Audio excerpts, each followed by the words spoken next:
The station hummed the way it always did at night. A low, steady sound that lived in the walls and the floor, and never really stopped. Danny Cole had gotten used to it after 6 months. He had gotten used to a lot of things. The recycled air that always tasted a little like metal. The food that came in sealed packets and never tasted like anything his mother used to make back in Ohio. And the long, quiet nights, where there was nothing to do but stare at the ceiling and wonder why he had volunteered for this.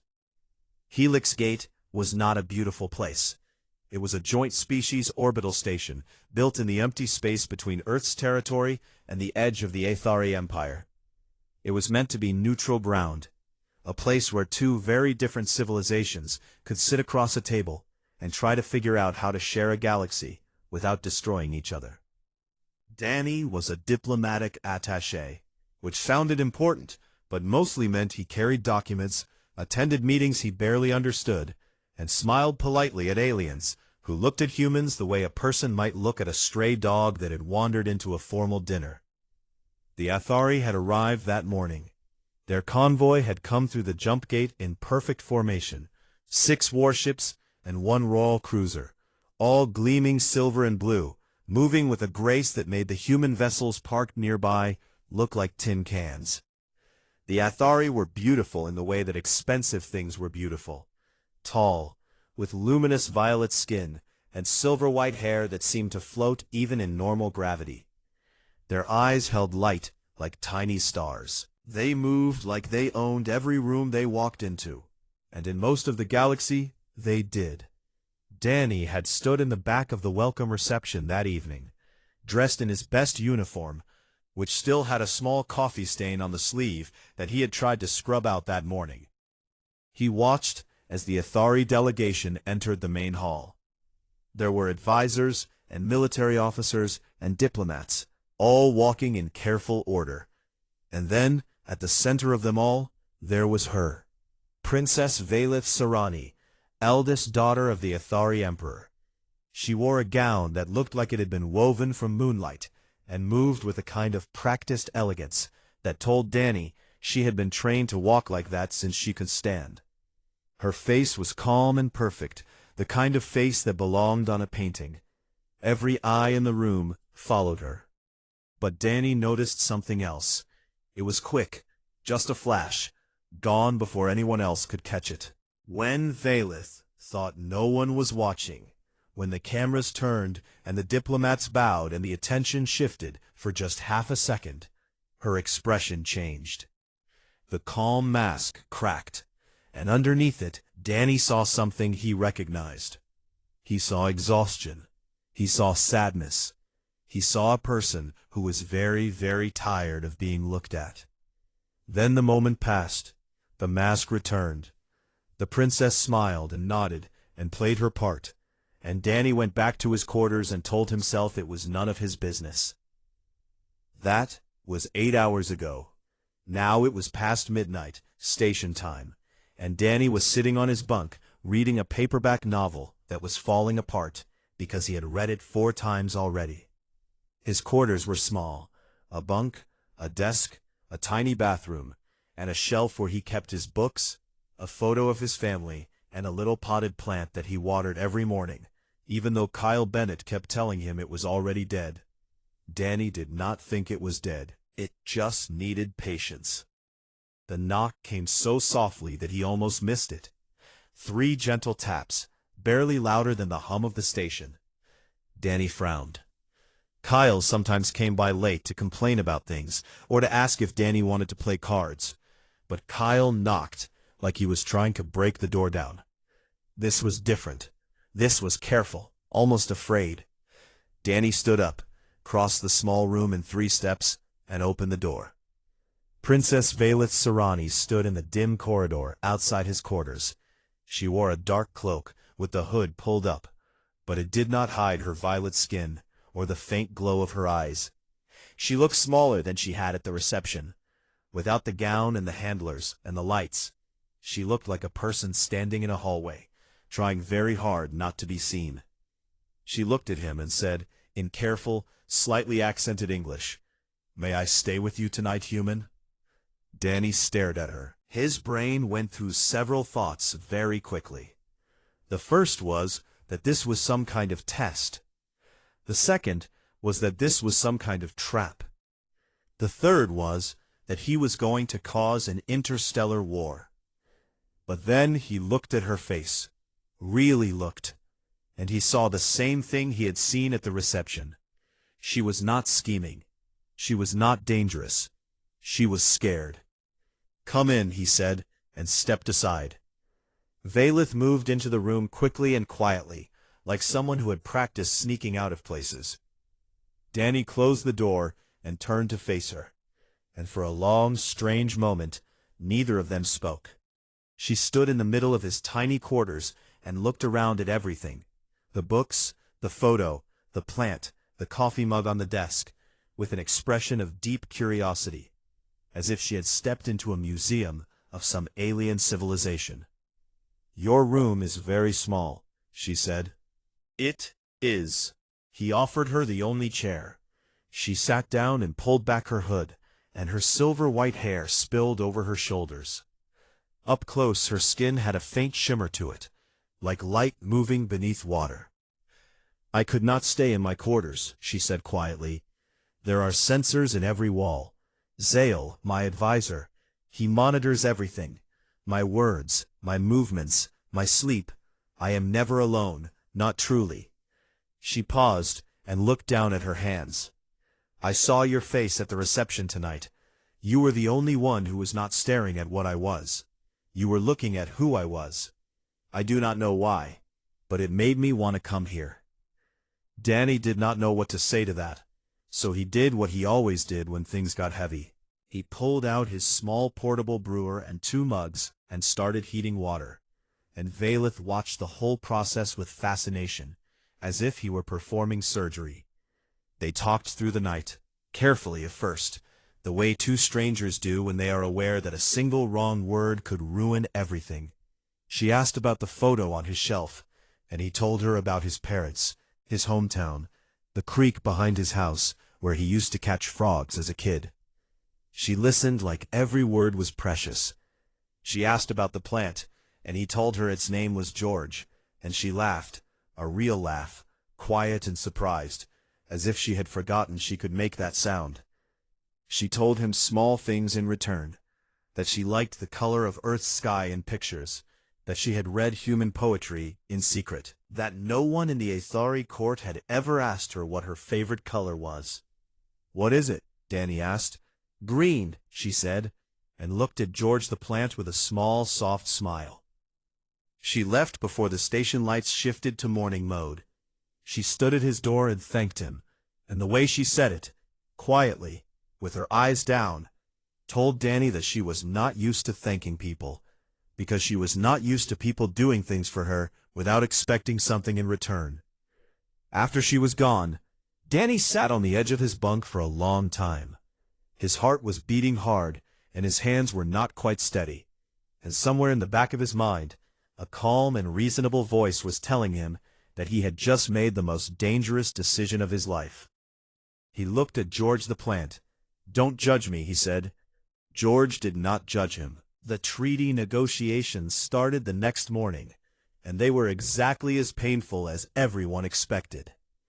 The Aethari sat on one side of the long table in the station's conference hall, straight-backed and dignified, speaking in measured tones about trade routes and territorial boundaries. The humans sat on the other side, doing their best to look like they belonged there. Danny stood along the wall with the other junior staff, holding a data tablet and trying not to yawn. He had not slept. Every time he closed his eyes, he saw Valeth sitting in his chair, holding a coffee mug with both hands and smiling at a half-dead plant. He kept telling himself to focus. The treaty was important. Humanity's place in the galaxy depended on it. But his eyes kept drifting to the far side of the room, where Valeth sat beside her advisor Zale, her hands folded in her lap, her face perfectly composed, like a statue made of light. She did not look at him, not once. She was too smart for that.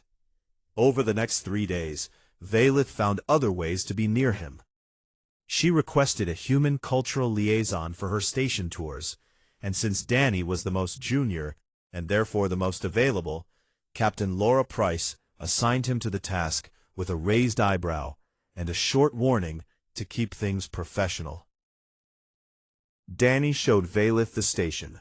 He took her through the engineering sections, the hydroponic gardens, the small gym where off-duty crew played basketball badly, and the observation lounge on Deck 7, where you could see the nebula that the crew had named the Painting, because it looked like someone had spilled every color in the universe across the sky. Vaylith was curious about everything.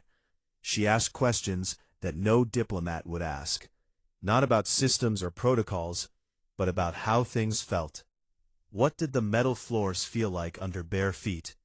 Why did the humans put pictures on their walls? What was the point of the basketball game if both teams were terrible at it?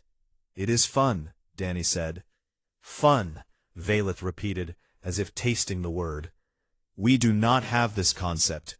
Not exactly. We have duty, we have ceremony, we have performance. But fun, doing something only because it makes you happy, this is very human. Danny shrugged. We are pretty good at it. On the fourth day, Danny made a mistake. Or maybe it was the best thing he ever did. He wasn't sure yet. He brought Vaylith to the small common room where Kyle Bennett was eating dinner alone and looking bored. Kyle saw the alien princess walk in and nearly choked on his noodles. But Kyle was Kyle. 5 minutes later, he was dealing cards and trying to teach Vaylith how to play poker.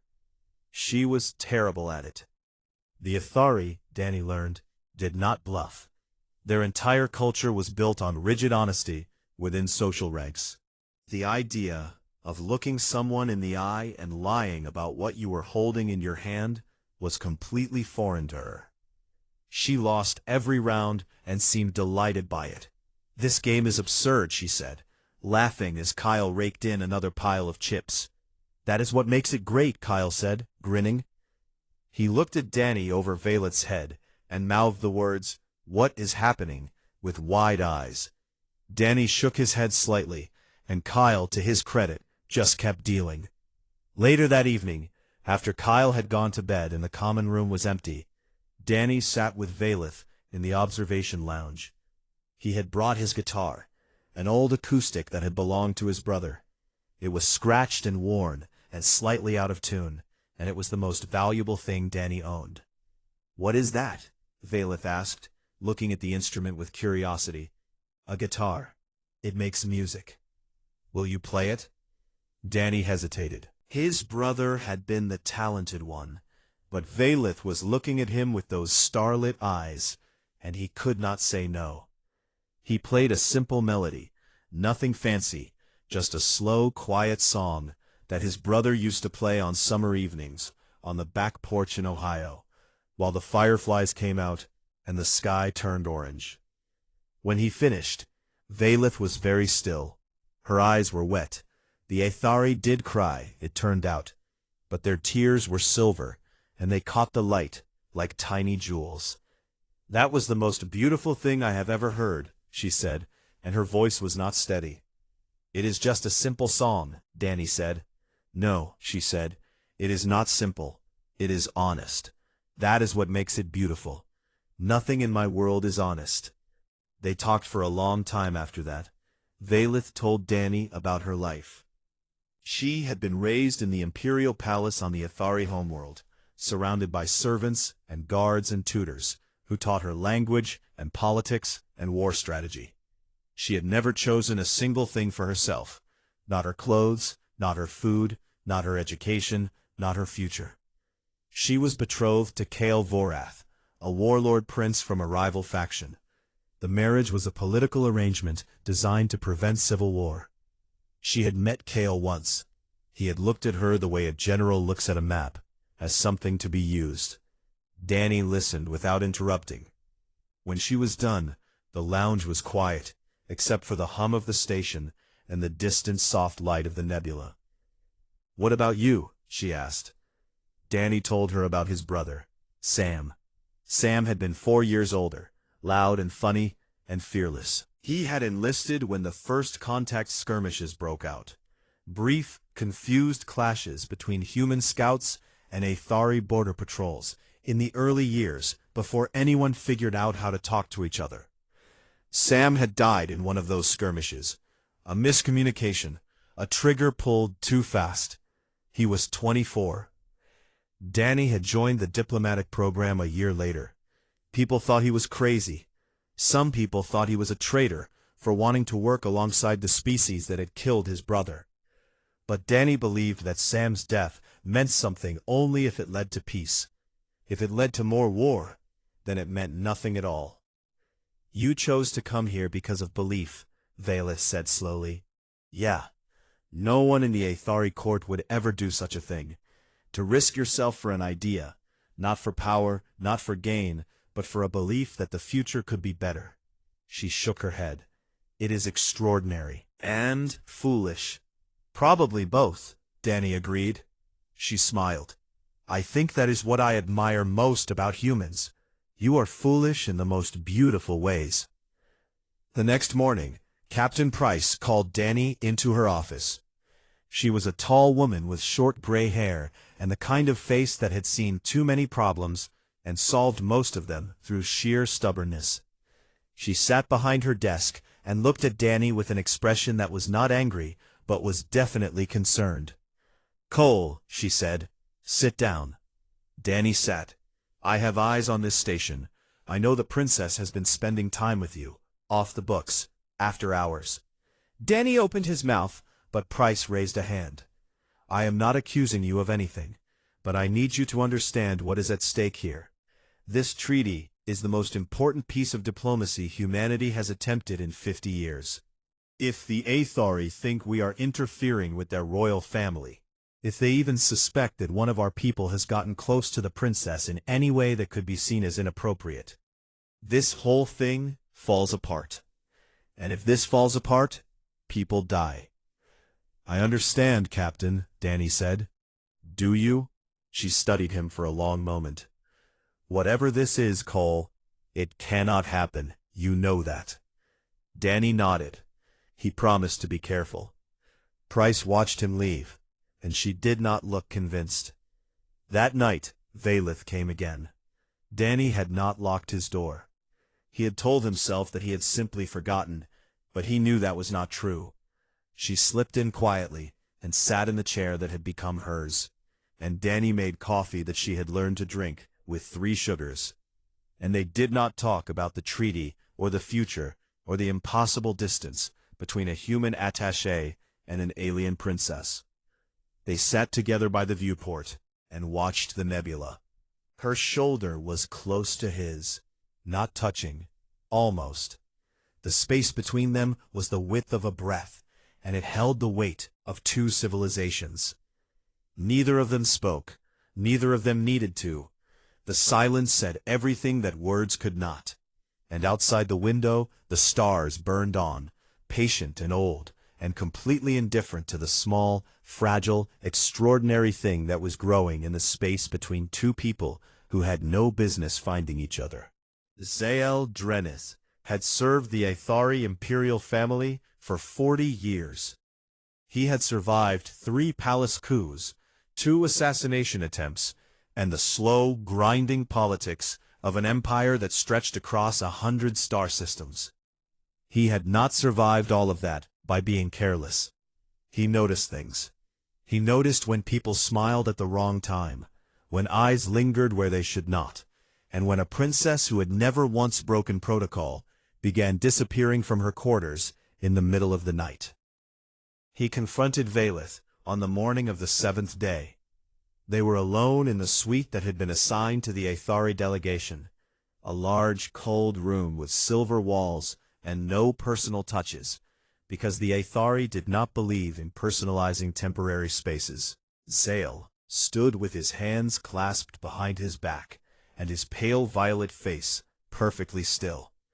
And Valeth sat at the window, looking out at the stars. "You have been visiting the human quarter," Zael said.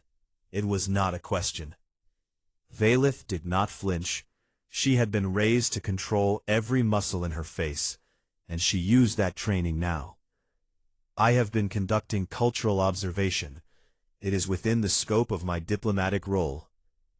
At midnight, alone, in the private quarters of a junior human attaché, Zale's voice was smooth and sharp, like a blade wrapped in silk. Do not insult me with that explanation, Your Highness. I have served your family since before you were born. Then you should know that I do not answer to you, Zale, and if I inform the Emperor that his eldest daughter has been secretly meeting with a human, you will do what you believe is necessary, Valeth said, and she turned from the window to look at him. Something in her eyes had changed. There was a steadiness there that Zale had not seen before, a quiet strength that she seemed to have found somewhere in the last few days. And I will do what I believe is right. Zale stared at her for a long moment. Then he bowed stiffly and left the room. But Valeth knew him well enough to understand what that silence meant. He was not backing down. He was calculating. 3 decks below, the treaty negotiations were falling apart. Someone in the Aethari delegation, no one could confirm who, leaked intelligence to the station's public channels, claiming that humanity was secretly building military outposts along the border colonies, in direct violation of the agreements that had brought both sides to the table. The data was detailed. It included coordinates, construction timelines, and weapon specifications. It looked real. Commander Greg Tanner, head of station security, locked down the human sections of Helix Gate within the hour. Armed guards appeared at every corridor junction. Access between the human and Aethari quarters was restricted. The easy, careful trust that had been building over the past week crumbled like ash. Captain Price spent the entire day in emergency meetings trying to prove that the leaked intelligence was fabricated. Danny and Kyle were confined to their section along with the rest of the human staff. The corridors felt different now. Tense, watchful, afraid. This is bad, Kyle said. He was sitting on the floor of Danny's quarters, shuffling a deck of cards out of nervous habit. Tanner is furious. He thinks the Aethari planted the leak to sabotage the treaty. Maybe they did, Danny said. He was standing at his viewport, but he was not looking at the stars. He was looking at the sealed door that led to the Aethari quarter, wondering if Valeth was safe. Or maybe one of their factions did it to stop the treaty from succeeding, Kyle said. There are plenty of Aethari who do not want peace with humans. We are too unpredictable for them, too messy. Danny said nothing. Kyle looked up at him and put the cards down. Danny, I need to ask you something, and I need you to be honest with me. Okay. Are you in love with her? The question hung in the air like smoke. He thought about Valeth sitting in his chair, holding his coffee mug. He thought about her laughing at poker. He thought about the silver tears on her face when he played the guitar. I do not know what I am, Danny said finally. But I know I care about her, more than I should. Kyle nodded slowly. Then you need to be very careful. Tanner's people questioned me this morning. They asked about your contact with the princess. I told them you were just doing your job as cultural liaison, but they did not look convinced. Someone is watching you, Danny. Danny sat down heavily on his bunk. He felt the walls of his small room pressing in. Everything that had felt warm and safe a few days ago now felt like a trap. The lockdown lasted 2 days. During that time, Danny did not see Valeth. He had no way to reach her. The communication channels between sections were monitored, and any unofficial contact would be flagged immediately. He threw himself into work, helping Price's team analyze the leaked data and prove it was false. It was false. The coordinates were slightly wrong. The weapons specs were outdated, and the construction timelines did not match any known human activity. Someone had been clever, but not clever enough. On the evening of the second day, Tanner lifted the lockdown. The treaty talks resumed, fragile and strained. Danny returned to his liaison duties, and when he saw Valeth in the conference hall, his chest tightened. She looked thinner. There were shadows under her starlit eyes that had not been there before. But she held herself with that same quiet composure, and when their eyes met across the room, she gave him the smallest nod, so small that no one else could have caught it. That night, she found a way to come to him. Danny did not know how she had gotten past the new security measures. She stood in his doorway, still wearing the formal robes from the day's negotiations, and she looked like she had been carrying something very heavy for a very long time, and had finally reached the point where her arms were giving out. He pulled her inside and closed the door, and she sat in her chair and pressed her hands against her face and breathed in a way that told him she was trying very hard not to cry. "Zael knows," she said, "about us, about my visits. He has not told my father yet, but he will. He is waiting for the right moment, the moment when it will do the most damage." "What does that mean?" "It means he will use me. He will use this, whatever this is between us, as leverage, to control me, to ensure the marriage goes forward." She lowered her hands and looked at Danny with those bright, tired eyes. "Cale is coming, my betrothed. He is arriving within days to finalize the marriage arrangement as part of the treaty. Once the documents are signed, I will leave with him. I will go to his territory, and I will not come back." The words landed like stones dropped into still water. Danny felt them ripple through him, through his chest, his stomach, his hands. "Is that what you want?" he asked.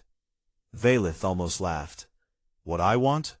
No one has ever structured a decision around what I want, Danny. I am a princess of the Athari Empire. I am a treaty clause. I am a political tool. What I want has never been part of the equation." Danny moved his chair closer to hers. He leaned forward, and he looked at her with a seriousness that came from somewhere deep inside him, from the part of him that still remembered his brother's face, and the promise he had made to himself that he would never let fear stop him from doing the right thing. "I am asking you now," he said, "not as a diplomat, not as a human talking to an Athari, just as me, talking to you. Valeth, what do you want?" She stared at him. The station hummed around them. The nebula glowed outside the viewport, and in the small, quiet space between two people from different worlds, something shifted. "I want what you have," she whispered. "I want to choose." Danny reached out and took her hand.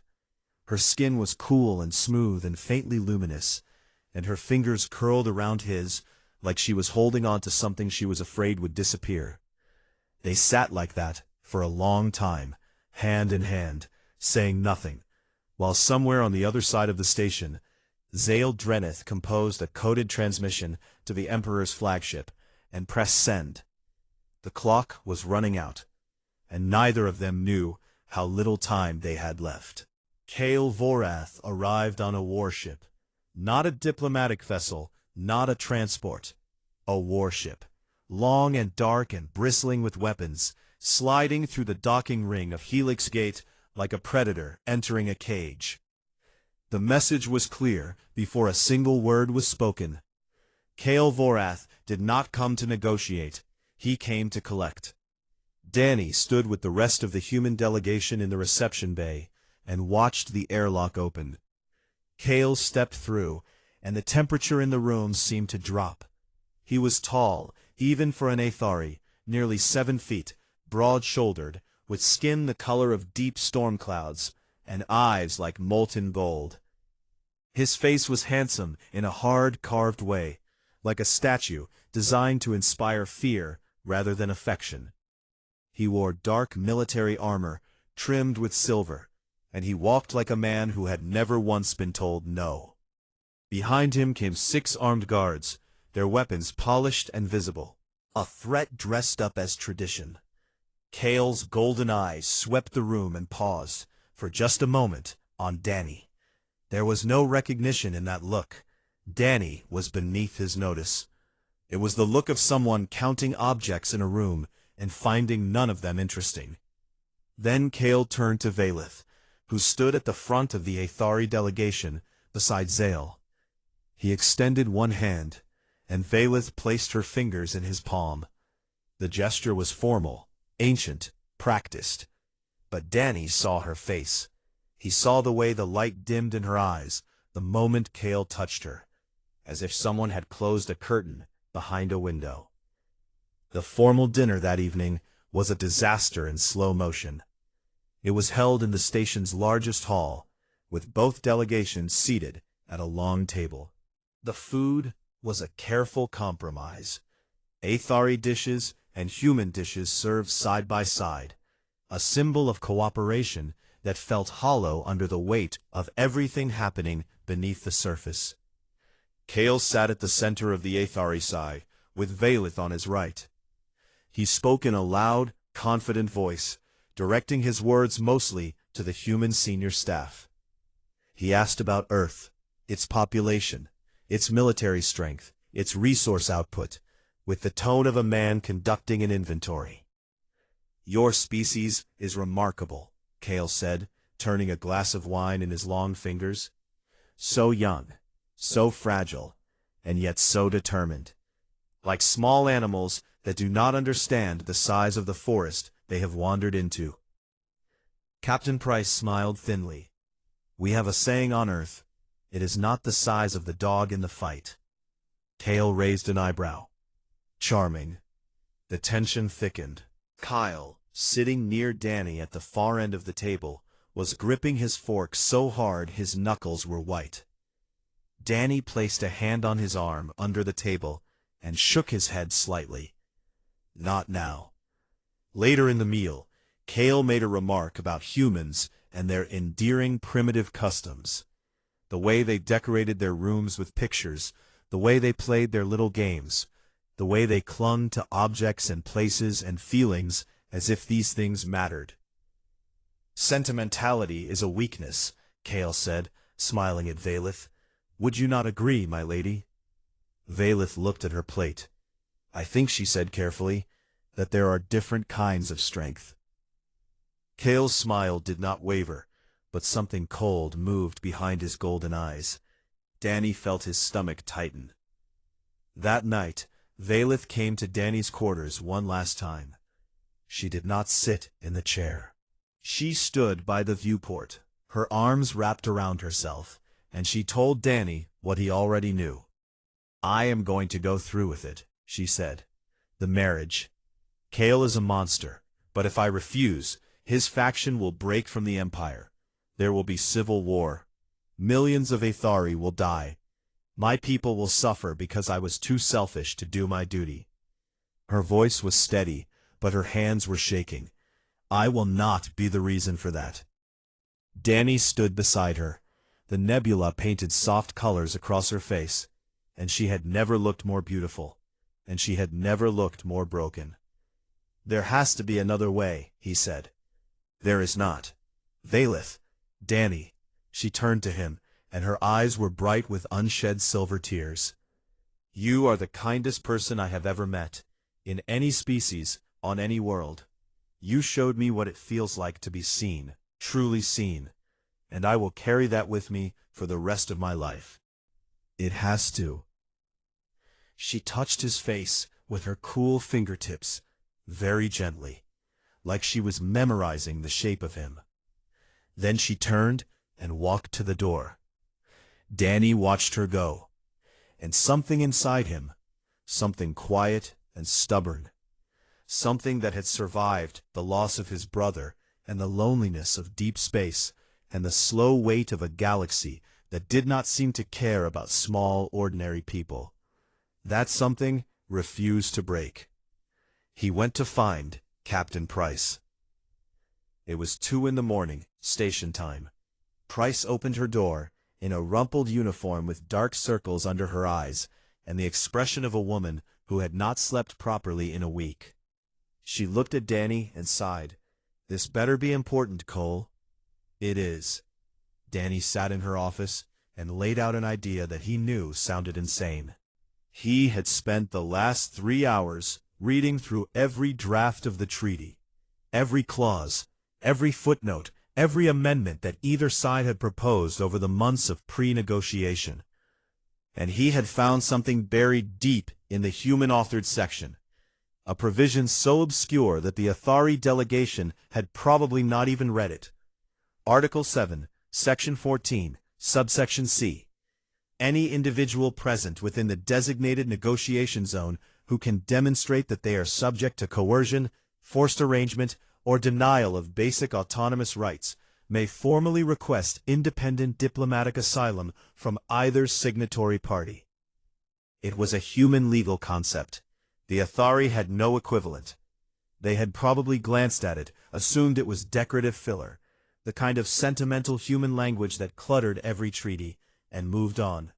It is right there in the text, Danny said. Both sides have already provisionally agreed to the framework. If Valeth invokes this clause, we have legal grounds to grant her asylum. Price stared at him. The clock on her wall ticked softly. Do you understand what you are asking me to do? She said. Yes. If we grant asylum to the Athari princess, the emperor's daughter, the betrothed of a warlord prince, on the eve of a treaty signing, it will be seen as an act of political hostility, possibly an act of war. Yes. Kale will be furious. The emperor will be furious. They have warships. We have a diplomatic station with minimal armaments and 200 civilians. Yes. Price leaned back in her chair and rubbed her eyes. She was quiet for a long time. Danny could hear the hum of the station, steady and constant, the heartbeat of a fragile human outpost floating in the dark between empires. You really care about her, Price said. This is not just about her, Danny said, and he meant it. This is about what we stand for. We put that clause in the treaty because we believe that every person has the right to choose their own life. If we do not act on that when it matters, when it is hard and dangerous and real, then it was never anything more than words on a page. Price looked at him for a long, measuring moment. Then she nodded slowly. We did not come out here to be cowards, Cole, she said quietly. Get the documentation ready. I want it perfect. If we are going to do this, we are going to do it right. The next morning, both delegations assembled in the conference hall for the treaty signing ceremony. The room was full, diplomats, officers, guards, advisors. Kale sat at the front, Valeth beside him, Jael behind them both. The documents lay on the table, waiting for signatures. Captain Price stood. She was in full dress uniform, her back straight, her face calm. Every eye in the room turned to her. Before we proceed, she said, a formal matter must be addressed. Under Article 7, Section 14, Subsection C of the proposed treaty framework, a clause agreed upon by both parties, a request for independent diplomatic asylum has been filed. The room went silent. Zael's head snapped up. Kale's golden eyes narrowed. Danny stepped forward, holding the documentation. His hands were steady. He did not look at Kale. He looked at Valeth. The request is filed on behalf of Princess Valeth Sarani, Danny said, on grounds of coerced political arrangement and denial of autonomous choice. The room erupted. Kale rose from his seat, his voice a deep, furious roar. Zael was shouting about violations of sovereignty. The Athari guards reached for their weapons. Commander Tanner's security team moved to match them. But in the center of the storm, Valeth stood. She stood slowly, and something about the way she rose, quiet, deliberate, certain, cut through the noise like a blade. The shouting faltered. People turned to look at her. And for the first time in her life, in front of her advisor and her betrothed, and two civilizations on the edge of war, Valeth Sarani spoke for herself. I request asylum, she said. Her voice was not loud, but it carried to every corner of the room. I am not property. I am not a clause in a treaty. I am a person, and I choose to be free. The silence that followed was absolute. Danny looked at Captain Price. Price looked at the human delegation. And then, one by one, every human in the room stood up. Kyle stood. Tanner stood. The engineers, the medics, the junior staff, the cooks. They stood together, shoulder to shoulder, behind a woman most of them had never spoken to. Because the principle was bigger than politics, and being human meant something. Kale stared at them all, with murder in his golden eyes. "The Emperor will hear of this," he hissed. "We are counting on it," Price said. The Emperor's fleet arrived 12 hours later. Danny counted them from the observation lounge. 14 warships, arranged in a crescent formation, around Helix Gate, like fingers closing into a fist.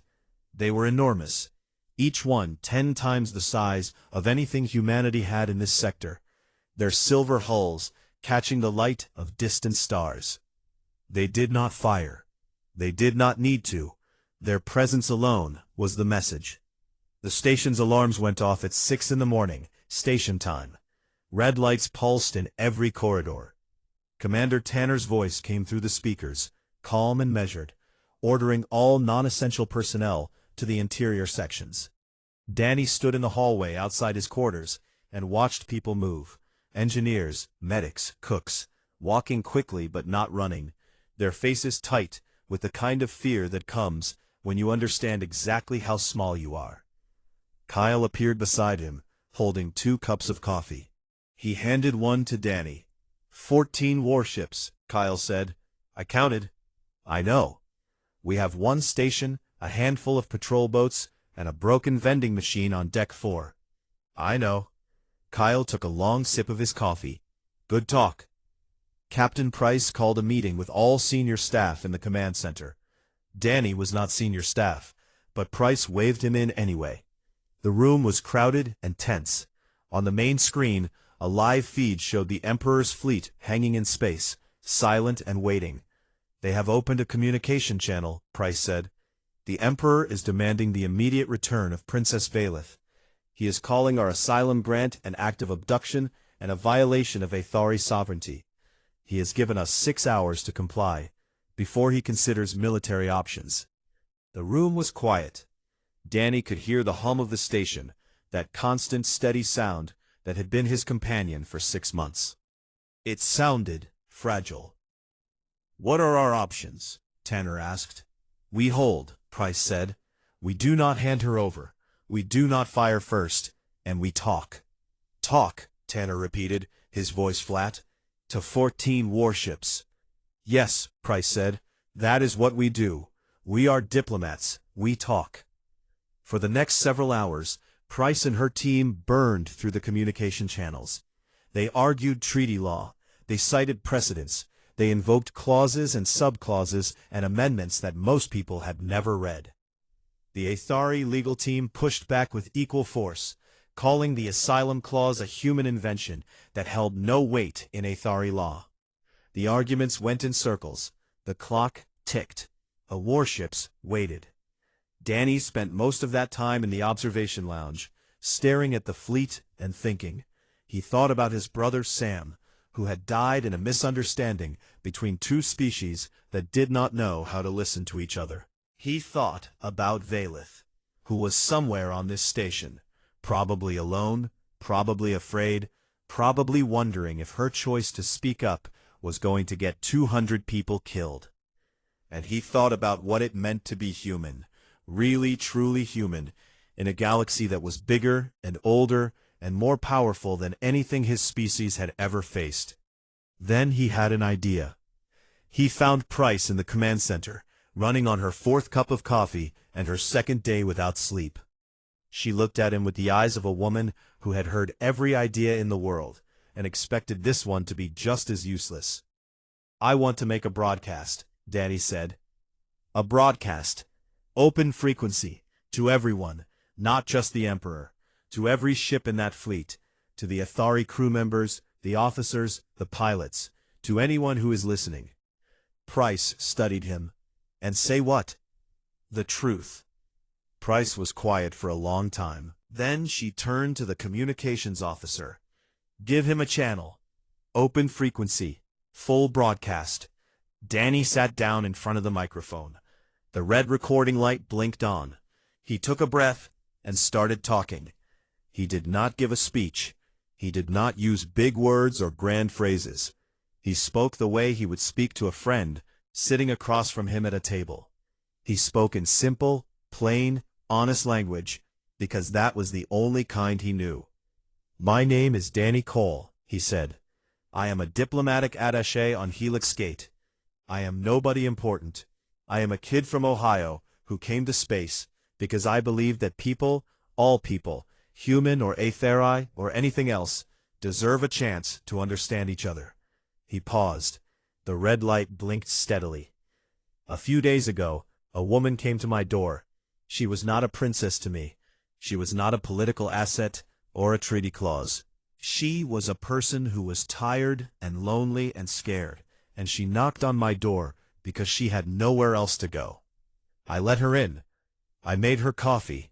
I showed her a plant named George, and she laughed, and I think it was the first real laugh she had had in a very long time." Danny looked out the viewport. The warships were still there, enormous and silent. "I am not going to talk about politics or treaties or military power. I am going to talk about something simpler than that. Every person deserves to choose their own life. That is not a human idea. That is not an aethari idea. That is just true. And if we cannot stand behind that, if we cannot look at one person asking for freedom and say yes, then everything else we build out here means nothing." He leaned forward. Velith Sarani chose to be free. That took more courage than anything I have ever seen. She stood up in a room full of powerful people and said the hardest word there is. She said, "I choose." I am asking you to hear that. Not as politicians, not as soldiers, just as people. He stopped. The red light blinked. He reached over and turned off the microphone, and then he sat in the quiet and waited. Nothing happened for a long time. The fleet sat in formation. The station hummed. Danny drank cold coffee and stared at the ceiling and wondered if he had just wasted everyone's time. Then Tanner's voice came through the speaker, sharp and surprised. "Price, you need to see this." Danny followed Price to the command center. On the main screen, the fleet formation was changing. One ship, a mid-sized cruiser on the outer edge, had powered down its weapons. Then another. Then three more. The ships did not break formation. They did not turn and leave. But one by one, like candles being blown out in a dark room, their weapons went cold. The communications officer looked up, wide-eyed. "Captain, we are receiving private messages from several aethari vessels. They are expressing support, quietly, off the official channels." Price turned to Danny. She did not say anything. She did not need to. The look on her face said enough. The standoff lasted 4 more hours, but the shape of it had changed. The Emperor's flagship remained armed and hostile, but the coalition around it was fracturing. The captains who had powered down their weapons were career officers, people who followed orders, but who also had families and children and their own private thoughts about freedom and duty and what kind of empire they wanted to live in. Danny's broadcast had not changed their politics, it had not changed their loyalty, but it had made them think, and sometimes thinking is the most dangerous thing a person can do. At the 11th hour, the Emperor agreed to negotiate. Not out of kindness, not out of moral transformation, out of pragmatism. The political cost of attacking a diplomatic station, of becoming the empire that killed 200 civilians to drag one woman back into a forced marriage, was greater than the cost of letting her go. The galaxy was watching, and the galaxy had heard Danny's broadcast. The modified treaty was signed 3 days later. Velith was formally released from the marriage arrangement. She was also formally exiled from Aethari space, stripped of her title, her inheritance, and her place in the imperial family. Zale was reassigned to a remote outpost on the edge of the empire. Kael Vorath departed without a word, his golden eyes burning with a cold fury that promised this was not over. Vaelith did not cry when she heard the terms. She stood in Price's office with her hands folded and her back straight, and nodded once. "I accept," she said. Later that evening, she found Danny in the observation lounge. He was sitting in his usual spot, the guitar across his lap, the nebula glowing softly in the viewport behind him. She sat down beside him, and for a while they just looked at the stars. "I have lost everything," she said quietly. "My title, my family, my world." "I know," Danny said. "It should feel terrible." "Does it?" She turned to him, and there was something new in her eyes, something that had not been there before. It was light, not the cold starlit glow of Aethari beauty, something warmer than that, something human. "No," she said, "it feels like I can breathe." Danny smiled, and Vaelith smiled back, a real smile, unguarded and imperfect and utterly herself. "May I stay with you tonight, human?" she asked. "You can stay as long as you want." 3 weeks later, on a quiet Tuesday morning, Kyle Bennett walked into the station's communal kitchen and found Princess Vaelith Serani, former heir to the Aethari Empire, exile, refugee, and the most famous person in the galaxy, standing at the counter in borrowed human clothes, trying to make scrambled eggs. The eggs were burned on one side and raw on the other, and there was butter on the ceiling in a way that defied physics. "How?" Kyle said, staring at the ceiling.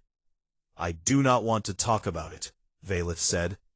Kyle poured himself a coffee, leaned against the counter, and started teaching her the correct technique. And within 5 minutes, they were arguing about whether eggs needed salt or pepper first, and Vaelith was laughing in that surprised, delighted way that Danny loved. And Danny was standing in the doorway, watching them with a feeling in his chest that he could only describe as home. On his shelf in his quarters, George the plant was growing. Against all odds, against all reason, in the recycled air of a tiny room on a station floating between empires, a small green thing had refused to die. It just needed patience. And across the quadrant, in the quiet corridors of Aethari warships and in the private rooms of Aethari homes, people were talking. Not loudly, not yet, but they were asking questions they had never been allowed to ask before, about choice, about freedom, about what it meant to decide your own life. And when they asked each other where these dangerous, wonderful ideas had come from, the answer was always the same. The humans. It was always the humans.